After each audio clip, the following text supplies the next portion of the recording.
Welcome two triple profit analytics weekly stock market view dated 5th July. ഇന്ന് നമ്മൾ cover ചെയ്യുന്നത് 7th July മുതൽ 11th July വരെയുള്ള വീക്കാണ്.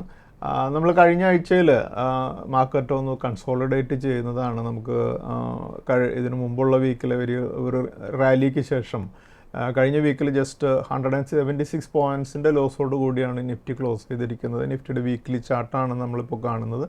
നമുക്ക് വീക്ക്ലി ചാർട്ടിൽ കാണാം 25,461 നിഫ്റ്റി ക്ലോസ് ചെയ്തിരിക്കുന്നത്. എന്തായാലും മാർക്കറ്റിൻ്റെ ആ ഒരു 25,000 മുകളിലേക്കുള്ളൊരു മൂവ്മെൻറ്റിന് ശേഷം നമ്മൾ സംസാരിക്കാറുള്ളൊരു ടാർഗറ്റായ 25,900 വളരെ താഴെയാണ് ഇപ്പോഴും ട്രേഡ് ചെയ്തുകൊണ്ടിരിക്കുന്നത്. എന്തായാലും അടുത്ത ആഴ്ച നമുക്കറിയാം യുഎസിൻ്റെ ട്രേഡ് താരിഫുകൾ അതിനൊരു എക്സ്റ്റൻഷൻ പീരീഡ് നൽകിയിരുന്നതാണ്. 3 months ആ പീരീഡ് 9th ജൂലൈയിൽ അവസാനിക്കുകയാണ്. അപ്പോൾ ഇതുവരെയും ഇന്ത്യക്ക് യുഎസുമായിട്ടൊരു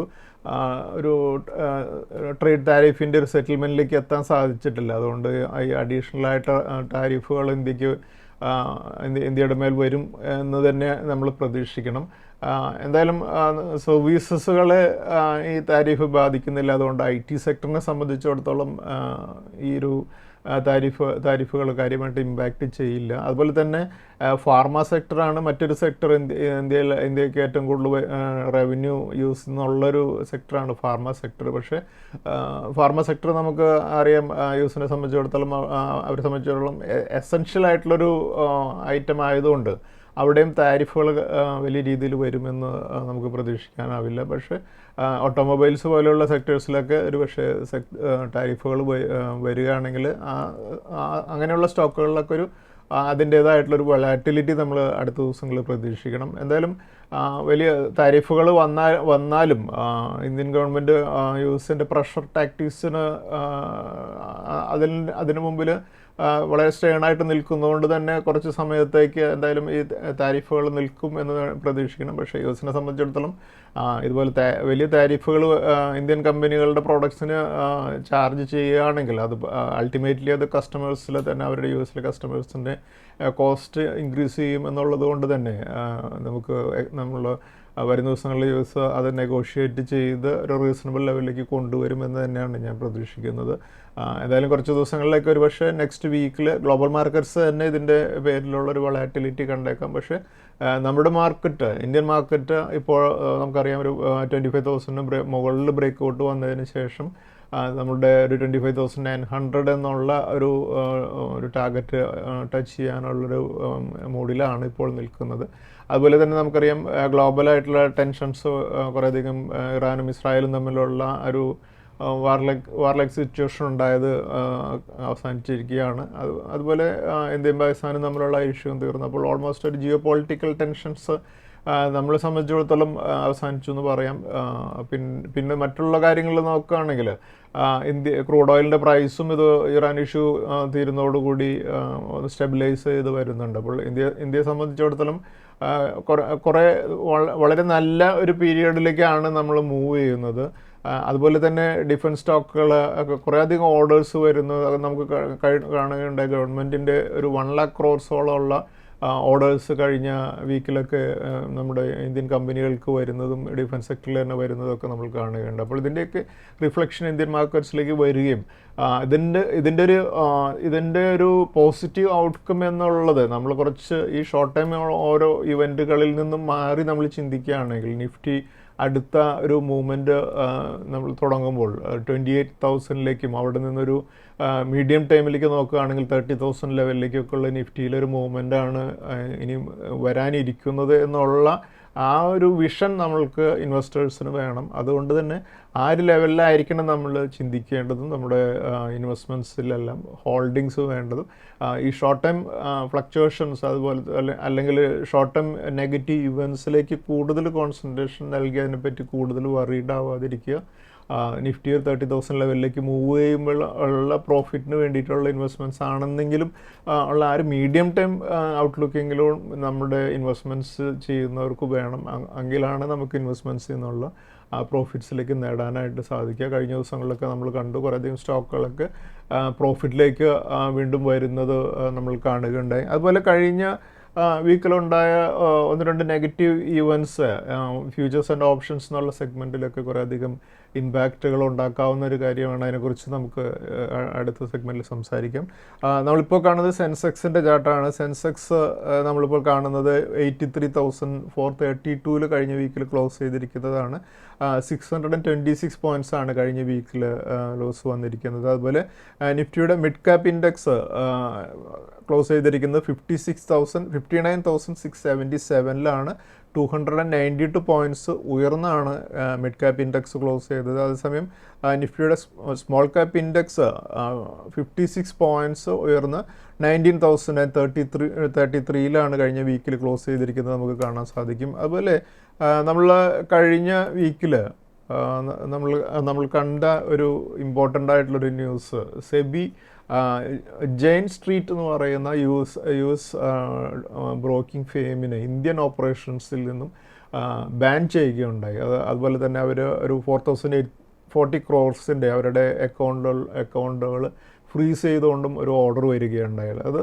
അതിൽ പ്രധാനപ്പെട്ട അതൊരു കാരണം അങ്ങനെ ചെയ്യാനുണ്ടായിട്ടുള്ളൊരു കാരണം എന്ന് പറയുന്നത് ഇന്ത്യൻ മാർക്കറ്റിലെ ഇൻഡെക്സുകളെ, അതായത് നിഫ്റ്റി ഇൻഡെക്സും അതുപോലെ തന്നെ ബാങ്ക് നിഫ്റ്റി ഇൻഡെക്സും പ്രധാനമായിട്ടും അവർ കുറേയധികം മാനിപ്പുലേറ്റ് ചെയ്തിരിക്കുന്നു എന്നുള്ളതാണ് അതിലൊരു പ്രധാനപ്പെട്ട കാര്യം.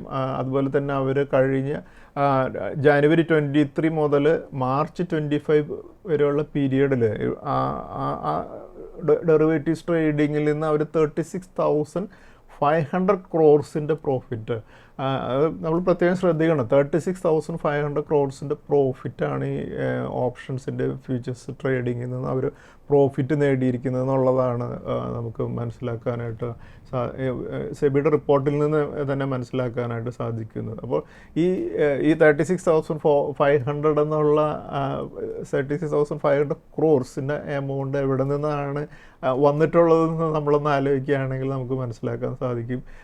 ഇന്ത്യയിലെ റീറ്റെയിൽ ക്ലയൻസ് ഓപ്ഷൻസിൽ, മെയിനായിട്ട് ഓപ്ഷൻസിൽ ട്രേഡ് ചെയ്യുന്ന റീറ്റെയിൽ ക്ലയൻസിൻ്റെ കയ്യിൽ നിന്നും ആണ് ഇവർ ഈ എമൗണ്ട് കളക്ട് ചെയ്തത്. അത് പല റീറ്റെയിൽ ക്ലയൻസും 2 lakhs, 5 lakhs, 10 lakhs ഒക്കെ ഈ ഓപ്ഷൻസിലൂടെ ട്രേഡ് ചെയ്ത് നഷ്ടപ്പെടുത്തിയിട്ടുണ്ട്. ആ എമൗണ്ട് കളക്റ്റീവായിട്ട് വരുന്നത് പലപ്പോഴും ഇതുപോലെയുള്ള ഇൻസ്റ്റിറ്റ്യൂഷൻസിൻ്റെ എമൗണ്ടിൽ ഹ്യൂജ് എമൗണ്ട് ആയിട്ടുള്ള 36,500 crores എന്ന് പറഞ്ഞു കഴിഞ്ഞാൽ നമുക്കറിയാം വലിയ ഹ്യൂജ് എമൗണ്ട് ആണല്ലോ. അപ്പോൾ അത് ഇങ്ങനെ ഓപ്ഷൻ ട്രേഡ് ചെയ്യുന്ന റീറ്റെയിൽ ക്ലയൻസ് ഇന്ത്യയിലെ പാവപ്പെട്ടവരായിട്ടുള്ള റീറ്റെയിൽ ക്ലയൻസിൻ്റെ കയ്യിൽ നിന്നാണ്. എസ്പെഷ്യലി നിങ്ങൾക്കറിയാം ഞാനെപ്പോഴും വീഡിയോയിൽ പറയുന്നൊരു കാര്യമാണ്, ഓപ്ഷൻസും ഫ്യൂച്ചേഴ്സും റീറ്റെയിൽ ക്ലയൻസിന് ഉള്ളതല്ല. നമ്മൾ അതിൽ നിന്ന് മാറി അത് എസ്പെഷ്യലി യങ്സ്റ്റേഴ്സായിട്ടുള്ള മാർക്കറ്റിലേക്കൊക്കെ പുതിയതായിട്ട് വരുന്നവർക്ക് വളരെയധികം അട്രാക്ഷനുള്ളൊരു കാര്യമാണ്, വളരെ ത്രില്ലിംഗ് ആയിട്ടുള്ളൊരു കാര്യമാണ്. ഒരു ഗെയിം കളിക്കുന്നത് പോലെ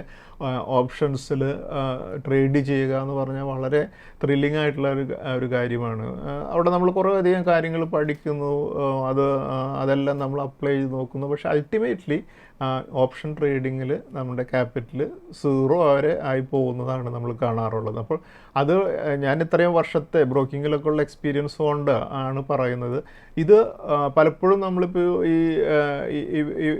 ഇവിടെ നമ്മളിപ്പോൾ ജെയിൻ സ്ട്രീറ്റ്സിൻ്റെ കേസിൽ നമ്മൾ നോക്കിക്കഴിഞ്ഞാൽ അവർ പലപ്പോഴും ചെയ്യുന്നത് ഈ ഇൻഡെക്സിൻ്റെ ഓപ്ഷൻസ്, അതായത് ഇപ്പോൾ ബാങ്ക് നിഫ്റ്റി ആണെങ്കിൽ ICICI ബാങ്കും HDFC ബാങ്കും പോലെയുള്ള മേജറായിട്ടുള്ള ബാങ്കുകളുടെ സ്റ്റോക്കുകളിൽ ഹെവി ആയിട്ടുള്ള ബൈയിങ് നടത്തി മോർണിംഗിൽ ബാങ്ക് നിഫ്റ്റിയെ മുകളിലേക്ക് കൊണ്ടുവരികയും അതേസമയം അപ്പുറത്ത് കോൾ ഓപ്ഷൻസ് സെല്ല് ചെയ്യുക അല്ലെങ്കിൽ പുട്ട് ഓപ്ഷൻസ് ബൈ ചെയ്യുകയും അതിനുശേഷം മാർക്കറ്റ് വൈകുന്നേരം ആകുമ്പോഴേക്കും താഴേക്ക് ഈ വാങ്ങിയിട്ടുള്ള സ്റ്റോക്കുകൾ അല്ലെങ്കിൽ ഫ്യൂച്ചേഴ്സിന് സെല്ല് ചെയ്യുമ്പോൾ ഓട്ടോമാറ്റിക്കലി ഓപ്ഷൻസിൽ വലിയ ഹ്യൂജ് പ്രോഫിറ്റ് അവർക്ക് നേടാൻ സാധിക്കും. ഒരു പക്ഷേ ഈവൻ ഫ്യൂച്ചേഴ്സിൽ ലോസുകൾ വന്നാലും അവർ ഹ്യൂജ് പ്രോഫിറ്റാണ് ഓപ്ഷൻ സെഗ്മെൻറ്റിൽ നേടുന്നത്. അപ്പോൾ ഇതുപോലെയുള്ള ഹ്യൂജായിട്ട് മാർക്കറ്റിനെ കൺട്രോൾ ചെയ്യാൻ പറ്റുന്ന ഇൻസ്റ്റിറ്റ്യൂഷൻസാണ് ഈ ഫ്യൂച്ചേഴ്സ് ആൻഡ് ഓപ്ഷൻസിൽ നിന്നും പ്രോഫിറ്റ് നേടുന്നത്. അതിനിടയിൽ വളരെ ചെറിയ ഓപ്ഷൻ ട്രേഡേഴ്സായുള്ള റിറ്റെയിൽ ക്ലയൻസ് വന്നവരുടെ പൈസ ഇവർക്ക് കോൺട്രിബ്യൂട്ട് ചെയ്യുക എന്നുള്ളൊരു കാര്യമാണ് പലപ്പോഴും ഇതിൻ്റെ റിസൾട്ടായിട്ട് വരുന്നത്. അപ്പോൾ അതുകൊണ്ട് തന്നെ നമ്മൾ എപ്പോഴും നമ്മൾ അഡ്വൈസ് ചെയ്യുന്നൊരു കാര്യമാണ് ഓപ്ഷൻ ട്രേഡിങ്ങിലേക്ക് നമ്മൾ മനഃപൂർവ്വം പോവാതിരിക്കുക. അതിന് പകരം നമ്മൾ ഇക്വിറ്റി ഇൻവെസ്റ്റ്മെൻറ്റിലേക്ക് കോൺസെൻട്രേറ്റ് ചെയ്യുക. അതായത് നമ്മളിപ്പോൾ ഒരു യങ് ആയിട്ടുള്ള ഒരു ഇൻവെസ്റ്റർ ഒരു 10 lakhs സ്റ്റോക്ക് മാർക്കറ്റിലേക്ക് വരുമ്പോൾ അവർ ഓപ്ഷൻസിലേക്ക് അത് പോവുകയാണെങ്കിൽ ഈ 10 lakhs അത് വാഷ് ഔട്ട് ആകാനായിട്ട് ഈവൻ 2-3 മാസം പോലും വേണ്ടി വരില്ല. അതേസമയം ഈ 30 വയസ്സുള്ള യങ്ങായിട്ടുള്ള ഇൻവെസ്റ്റർ ഈ 10 lakhs ഇൻവെസ്റ്റ് ചെയ്ത് തുടങ്ങുകയാണെങ്കിൽ ഒരു 50 വയസ്സാകുമ്പോഴേക്കും ഒരു 1 crore അല്ലെങ്കിൽ 2 crore ഒക്കെ പോർട്ട്ഫോളിയോയിലേക്ക് ബിൽഡ് ചെയ്യാനായിട്ടുള്ളൊരു എമൗണ്ടാണിത്. അതാണ് ഈ നഷ്ടപ്പെടുത്തുന്നത്. അതായത് നമ്മൾ നഷ്ടപ്പെടുത്തുന്നത് ഈ 10 lakhs അല്ല, ആക്ച്വലി ക്രോർസ് ആവേണ്ട ക്യാപിറ്റലിനെയാണ് നമ്മളിവിടെ നശിപ്പിക്കുന്നത് എന്നുള്ള കാര്യം എപ്പോഴും ഓർക്കുക. ഇത് ഓപ്ഷൻ ട്രേഡിങ്ങിലുണ്ടാകുന്ന ത്രില്ല് നമുക്ക് ലഭിക്കുന്നു എന്നുള്ളത് ശരിയാണ്. പക്ഷേ ഇതിൻ്റെ ഇമ്പാക്റ്റ് എന്ന് പറയുന്നത് നമ്മുടെ ഓരോ യങ്സ്റ്റേഴ്സിൻ്റെ കയ്യിൽ നിന്നും കോടികളാകേണ്ട എമൗണ്ടാണ് പലപ്പോഴും ഈ അവരുടെ കരിയറിൻ്റെ ബിഗിനിങ്ങിന് തന്നെ നഷ്ടപ്പെടുന്നത് എന്നുള്ളതാണ് ഇതിലൊരു പ്രധാനപ്പെട്ട കാര്യം. ഇപ്പോൾ നമ്മൾ നോക്കുകയാണെങ്കിൽ എന്തുകൊണ്ടാണ് നമുക്കിതിൽ ഞാൻ പലപ്പോഴും പഠിക്കാൻ ശ്രമിച്ചിട്ടുള്ളൊരു കാര്യമാണ് എന്തുകൊണ്ടാണ് നമുക്ക് ഓപ്ഷൻസിലേക്ക് മാർക്കറ്റിൻ്റെ ചാർട്ടുകളും ഇതുപോലെയുള്ള ഡീറ്റെയിൽസ് എല്ലാം നമ്മൾ അനലൈസ് ചെയ്ത് നമുക്ക് ഇതിൻ്റെ ട്രെൻഡ് കണ്ടുപിടിക്കാൻ പറ്റാത്തതെന്നുള്ളത് നോക്കുമ്പോൾ നമുക്കറിയാം. നമ്മളെ സംബന്ധിച്ചിടത്തോളം ഒരു കോൾ അല്ലെങ്കിൽ പുട്ട് സെല്ല് ചെയ്യണമെങ്കിൽ നമുക്കറിയാം ലക്ഷങ്ങളുടെ മാർജിൻ വേണം. അതേസമയം ഓപ്ഷൻ ബൈ ചെയ്യണമെങ്കിൽ അതിൻ്റെ വാല്യൂ മാത്രം മതി. അപ്പോൾ ഒരു പക്ഷേ ഒരു 10,000 20,000 അല്ലെങ്കിൽ ഒരു 50,000 ഒക്കെ ഉണ്ടെങ്കിൽ നമുക്ക് കുറേ ക്വാണ്ടിറ്റി വാങ്ങാൻ പറ്റും. പക്ഷേ ഒരു ലോട്ട് സെല്ല് ണെങ്കിൽ തന്നെ നമുക്ക് ലക്ഷങ്ങൾ മാർജിൻ വേണം എന്നുള്ളത് കൊണ്ട് തന്നെ നമുക്ക് സെല്ലിംഗ് എന്നുള്ള ഓപ്ഷൻ നമ്മുടെ ഒരു റീറ്റെയിൽ ക്ലയൻറ്റ് എന്നുള്ള രീതിയിൽ നമ്മുടെ മുമ്പിൽ റെസ്ട്രിക്റ്റഡ് ആണ്. അതേസമയം ബൈ ചെയ്യാൻ സാധിക്കും. പക്ഷേ ബൈ ചെയ്യുമ്പോൾ നമുക്കറിയാം ഈ പ്രീമിയം ഷ്രിങ്ക് ചെയ്യുന്നതുകൊണ്ടും അതേസമയം മാർക്കറ്റിന് ഇതുപോലെ ഇൻസ്റ്റിറ്റ്യൂഷൻസ് അവരുടേതായിട്ടുള്ള ഒരു ടാർഗറ്റഡ് ആയിട്ടുള്ളൊരു ഒരു ലെവലിലേക്ക് ഇത് ക്ലോസിംഗ് പ്രൈസിലേക്ക് കൊണ്ടുവരുമ്പോൾ നമുക്ക് നമ്മുടെ ഓപ്ഷൻസിൻ്റെ പ്രീമിയം ഷ്രിങ്ക് ആവുകയും അങ്ങനെയാണ് ഹെവി ലോസുകളിലേക്ക് വരുന്നത്. ഇപ്പോൾ ഒരു ഉദാഹരണം എടുക്കുകയാണെങ്കിൽ നമുക്ക് സെബിയുടെ റിപ്പോർട്ടിൽ പറയുന്നുണ്ട് January 17th 2024 ഇവർ ചെയ്തിട്ടുള്ള 4,370 crores ബാങ്ക് നിഫ്റ്റിയുടെ കോൺസ്റ്റിറ്റ്യൂവൻസ് ആയിട്ടുള്ള ബാങ്ക് ഷെയർസിനെ 4,370 crores അവർ മോർണിംഗ് സെഷനിൽ വാങ്ങിയത്. അതിനുശേഷം അതോടൊപ്പം തന്നെ അവർ ബാങ്ക് നിഫ്റ്റിയുടെ ഓപ്ഷൻസിൽ സെല്ലിങ്ങും അതുപോലെ തന്നെ പുട്ട് ഓപ്ഷൻസ് ബൈയിങ്ങും എല്ലാം നടത്തിയതിന് ശേഷം വൈകുന്നേരം തന്നെ അതിന് പൊസിഷൻസിനെ റിവേഴ്സ് ചെയ്യുകയും ചെയ്തിട്ടുണ്ട്. അപ്പോൾ അന്ന് ആ ഒരു ദിവസം നമ്മൾ മനസ്സിലാക്കണം ഒരു ഇൻസ്റ്റിറ്റ്യൂഷൻ അന്ന് മാർക്കറ്റിനെ മുകളിലേക്ക് കൊണ്ടുപോകാനായിട്ട് ഉപയോഗിച്ചിട്ടുള്ള 4,370 crores ആണ്. അപ്പോൾ ഒരു ഇൻഡിവിജ്വൽ അതിനിടയിൽ 2 lakhs 3 lakhs ഉള്ള നമ്മൾ ചെന്നാൽ നമുക്കൊന്നും ചെയ്യാൻ സാധിക്കില്ല എന്നുള്ളത് നമുക്കറിയാമല്ലോ. അപ്പോൾ അതേസമയം അവർ ആ 4,370 crores ഉപയോഗിച്ചുകൊണ്ട് മാർക്കറ്റിനെ മുകളിലേക്ക് കൊണ്ടുപോകാനും അതിനുശേഷം ആഫ്റ്റർനൂണിൽ വീണ്ടും തിരിച്ച് താഴേക്ക് കൊണ്ടുവരാനായിട്ടും ആ ഫണ്ട് ഉപയോഗിച്ച് ചെയ്തപ്പോൾ അന്ന് മാത്രം അവർ നേടിയിരിക്കുന്നത് 734.93 crores പ്രോഫിറ്റാണ് അവരന്ന് നേടിയിരിക്കുന്നത്. അപ്പോൾ ഇത് ഈ അന്നത്തെ ഒരു 734.93 crores എന്ന് പറയുന്ന എമൗണ്ട് അവർ പ്രോഫിറ്റ് നേടിയിരിക്കുന്നത് റീറ്റെയിൽ ക്ലയൻസിൻ്റെ ഓപ്ഷൻ പ്രീമിയം അവർ ഓപ്ഷൻസ് വാങ്ങിയിരുന്ന എമൗണ്ട് ടോട്ടലായിട്ടുള്ള ഇന്ത്യ എന്നുള്ള ഫിഗറാണ്. അപ്പോൾ എന്തായാലും ഇത് സെബിയുടെ ഭാഗത്ത് നിന്ന് ഇപ്പോൾ വന്നിട്ടുള്ള ഈ ഒരു ആക്ഷൻ ഇതുപോലെ മാനിപ്പുലേറ്റ് ചെയ്തുകൊണ്ട് ചെയ്യുന്നൊരു ആക്ഷനാണ്. നമുക്ക് അതിന് അഗെയിൻസ്റ്റ് സെബി ഇപ്പോൾ എടുത്തിരിക്കുന്ന ഒരു ആക്ഷൻ വളരെ ഒരു പോസിറ്റീവായിട്ടുള്ളൊരു കാര്യമാണ്. പക്ഷേ നമുക്ക് ആലോചിച്ചാൽ മനസ്സിലാക്കാൻ സാധിക്കും ഇത് ഇൻസ്റ്റിറ്റ്യൂഷൻസ് ഇപ്പോൾ ഈ ജെയിൻ ക്യാപിറ്റലിൻ്റെ കേസിൽ ഇതുപോലെ ഇങ്ങനെ എടുത്തിട്ടുണ്ടോയെന്നുണ്ടെങ്കിലും വരും ദിവസങ്ങളിലും മറ്റ് ഇൻസ്റ്റിറ്റ്യൂഷൻസൊക്കെ ഒന്നുകിൽ അല്ലെങ്കിൽ വേറൊരു ഫോമിൽ ചെയ്തുകൊണ്ടിരിക്കും. അതുപോലെ തന്നെ നമുക്കറിയാം പല ഇൻസ്റ്റിറ്റ്യൂഷൻസും ഇതുപോലെയുള്ള ഓട്ടോമേറ്റഡ് ആയിട്ടുള്ള ട്രേഡിങ്ങുകളൊക്കെ ചെയ്യുമ്പോൾ അതിനിടയിൽ നമ്മൾ ഇൻഡിവിജ്വൽസിന് പോയിട്ട് ട്രേഡ് ചെയ്ത് പ്രോഫിറ്റ് നേടാൻ എന്നുള്ളത് ഓൾമോസ്റ്റ് ഇമ്പോസിബിൾ ആയിട്ടുള്ളൊരു കാര്യമാണ്. അതേസമയം നമ്മൾ ഇൻവെസ്റ്റേഴ്സ് എന്നുള്ള രീതിയിൽ നമ്മൾക്ക് നല്ല സ്റ്റോക്കുകൾ ഐഡൻറ്റിഫൈ ചെയ്യുകയും അതിൽ ഇൻവെസ്റ്റ് ചെയ്ത് ഇപ്പോൾ നമ്മൾ ഒരു പോർട്ട്ഫോളിയോയിൽ ഹോൾഡ് ചെയ്യുന്നൊരു സ്റ്റോക്ക് ഒരു പക്ഷേ ഒരു ഫ്യൂച്ചേഴ്സിലുള്ള സ്റ്റോക്ക് ആണെങ്കിൽ ഒരു പക്ഷേ ഒരു ആഴ്ചയ്ക്ക് ആ സ്റ്റോക്കിനെ വളരെ താഴേക്ക് ക്രാഷ് ചെയ്ത് കൊണ്ടുപോവുകയാണെങ്കിൽ നമ്മുടെ അതിലത് പോർട്ട്ഫോളിയോ ഹോൾഡ് ചെയ്യുകയും പലപ്പോഴും നമ്മളൊരു ബൈ ബിലോ എന്നുള്ള ലെവലിലായിരിക്കും ഒരു സ്റ്റോക്കിനൊക്കെ നമ്മൾ റെക്കമെൻഡ് ചെയ്യുന്നില്ല. അപ്പോൾ താഴേക്ക് വരുമ്പോൾ നമുക്ക് കുറച്ചുകൂടെ അക്യുമുലേറ്റ് ചെയ്യുകയാണെങ്കിലും അവരുടെ ടാർഗറ്റ് ആയിട്ടുള്ള ഒരു ലോവർ ലെവലിലെ ഒരു പൊസിഷൻസൊക്കെ കവർ ചെയ്ത് പ്രോഫിറ്റ്സൊക്കെ ബുക്ക് ചെയ്ത് കഴിഞ്ഞാൽ വീണ്ടും ഈ സ്റ്റോക്ക് നോർമൽ ലെവലിൽ വരുമ്പോൾ നമ്മൾ വളരെ നല്ല പ്രോഫിറ്റിലാവുമല്ലോ. അപ്പോൾ നമ്മൾ ഒരിക്കലും ബോറോഡ് ക്യാപിറ്റലൊന്നും അല്ലാതെ നമ്മുടെ ഓൺ ക്യാപിറ്റലായിട്ട് ഇൻവെസ്റ്റ് ചെയ്യുന്നതുകൊണ്ട് തന്നെ നമുക്ക് കുറച്ച് മെച്യൂരിറ്റിയോടുകൂടി പേഷ്യൻസോടുകൂടി നമ്മുടെ പോർട്ട്ഫോളിയോയിലൊക്കെ ഹോൾഡ് ചെയ്യാൻ സാധിക്കുമെന്നുണ്ടെങ്കിൽ നമ്മൾ ഒരു റീറ്റെയിൽ ക്ലയൻറ്റിനെ സംബന്ധിച്ചിടത്തോളം ഏറ്റവും സേഫായിട്ട് ചെയ്യാവുന്നതും ഏറ്റവും ഇതുപോലെയുള്ള മാനിപ്പുലേഷൻസിനെ ഫേസ് ചെയ്യാനും ഏറ്റവും നല്ലത് വളരെ നല്ല സ്റ്റോക്കുകളെ ഐഡൻറ്റിഫൈ ചെയ്യുകയും ഗ്രോത്ത് പൊട്ടൻഷ്യലുള്ള സ്റ്റോക്കുകളെ ഐഡൻറ്റിഫൈ ചെയ്യുകയും അതിൽ ഇൻവെസ്റ്റ് ചെയ്യുക എന്നുള്ളതാണ്. അപ്പോൾ അതേസമയം ഈ ഓപ്ഷൻസിൻ്റെ ഇതുപോലെയുള്ള ഇങ്ങനെയുള്ള ഇപ്പോൾ ഇത് വളരെ കൃത്യമായിട്ടുള്ളൊരു ഒരു എക്സാമ്പിൾ ഇപ്പോൾ സെബിയുടെ ഈ ഓർഡറിൽ നിന്ന് നമുക്ക് കാണാൻ സാധിക്കുന്നത് റീറ്റെയിൽ ക്ലയൻസിന് ഇങ്ങനെയുള്ള മാനിപ്പുലേഷൻസിൽ നിന്ന് രക്ഷപ്പെടാനായിട്ടുള്ള ഏറ്റവും ആദ്യത്തെ വഴി ഓപ്ഷൻസ് ട്രേഡിങ് അല്ലെങ്കിൽ ഫ്യൂച്ചേഴ്സ് ട്രേഡിംഗ് എന്നുള്ള ഒരു കാര്യത്തിൽ നിന്ന് മാറി നിൽക്കുക എന്നുള്ളതാണ്. നമ്മുടെ ക്യാപിറ്റൽ പ്രത്യേകിച്ചും യങ്സ്റ്റേഴ്സിനോടുള്ള ഏറ്റവും പ്രധാനപ്പെട്ട ഒരു അഡ്വൈസ്, അവർ മാർക്കറ്റിലേക്ക് വരുമ്പോൾ സ്റ്റോക്ക് മാർക്കറ്റിന് പലപ്പോഴും പലർ മാർക്കറ്റിൽ കളിക്കുക എന്നുള്ളൊരു വാക്ക് പലപ്പോഴും ഉപയോഗിക്കുന്നത് ഞാൻ കേട്ടിട്ടുണ്ട്. പക്ഷേ സ്റ്റോക്ക് മാർക്കറ്റിൽ അത് ഓപ്ഷൻസിലായാലും ഒന്നിലും ഇക്വിറ്റിയിലാണെങ്കിൽ പോലും നമ്മൾ കളിക്കുക എന്നുള്ള വാക്ക് തന്നെ സ്റ്റോക്ക് മാർക്കറ്റിൽ ഉപയോഗിക്കരുത്.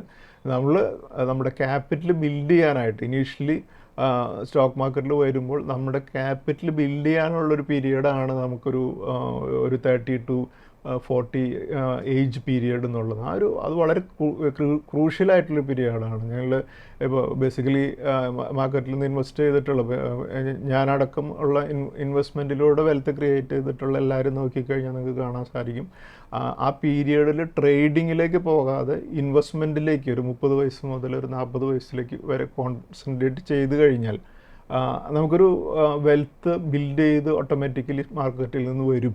അതിൽ ആ വെൽത്ത് പിന്നെ നമ്മുടെ ജീവിതകാലം മുഴുവൻ നമ്മൾ പ്രൊട്ടക്റ്റ് ചെയ്യുകയും ചെയ്യും. അതാണ് നമ്മൾ പലപ്പോഴും ഓപ്ഷൻസ് ട്രേഡിങ്ങിലൂടെയുള്ള ആവേശം അല്ലെങ്കിൽ ആ ത്രില്ലിന് വേണ്ടിയിട്ട് നശിപ്പിക്കുന്നത്.